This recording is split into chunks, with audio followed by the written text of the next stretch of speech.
22 जनवरी को राम मंदिर में उन्हीं लोगों को आने दिया जाएगा जिन्हें निमंत्रण पत्र दिया गया है। जिनके पास इनविटेशन कार्ड नहीं होगा उन्हें अयोध्या आने की परमिशन ही नहीं मिलेगी।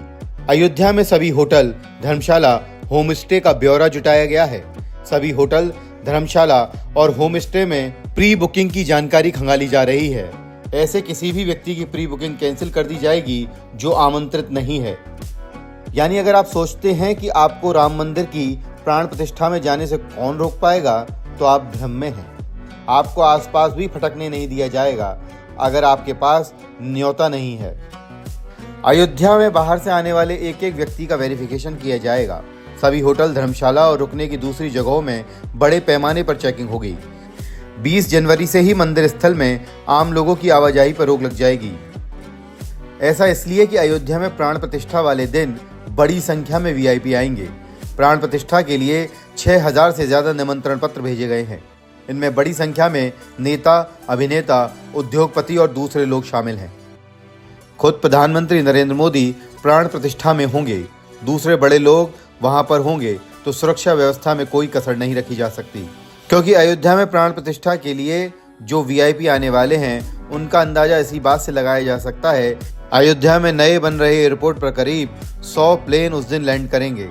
इसलिए सिर्फ उन्हीं को अयोध्या आने की परमिशन है जिन्हें आधिकारिक तौर पर बुलाया गया है। इस न्योते को लेकर भी बड़ी चर्चा चल रही है, क्योंकि किसी को बुलाया गया, किसी को नहीं बुलाया गया। किसी को सीधे कह दिया कि मत आना। जैसे राम मंदिर आंदोलन को धार देने वाले लाल कृष्ण आडवाणी और मुरली मनोहर जोशी से राम मंदिर ट्रस्ट के चंपत राय ने कह दिया कि इनका आना तो जरूरी है, लेकिन कह दिया कि मत आना। आडवाणी जी का होना अनिवार्य है और हम ये भी कहेंगे वो कृपया ना आए। आपको मालूम है कि नहीं, आप आडवाणी जी को देखा भी है कि नहीं? आडवाणी जी की आयु में आप पहुंच पाएंगे कि नहीं पहुंच पाएंगे? डॉक्टर जोशी से मेरी स्वयं वार्ता हुई और मैंने यही कहता रहा फोन पर, आप मत आइए, और वो जिद करते रहे मैं आऊंगा। इस तरह के निमंत्रण को लेकर नया विवाद शिवसेना से हुआ, क्योंकि ऐसा कहा गया कि उद्धव ठाकरे को अब तक निमंत्रण नहीं दिया गया। इस पर शिवसेना ने कह दिया कि मंदिर किसी की जागीर नहीं है। राम मंदिर किसी की व्यक्तिगत प्रॉपर्टी नहीं है, जागीर नहीं है। राम मंदिर अयोध्या में राम का मंदिर होना है सबसे हमारे लिए गर्व की बात है, क्योंकि हमारा योगदान रहा है। लेकिन हम उसका राष्ट्रीय उत्सव नहीं मनाना चाहते, हम उसके ऊपर वोट नहीं मांगना चाहते।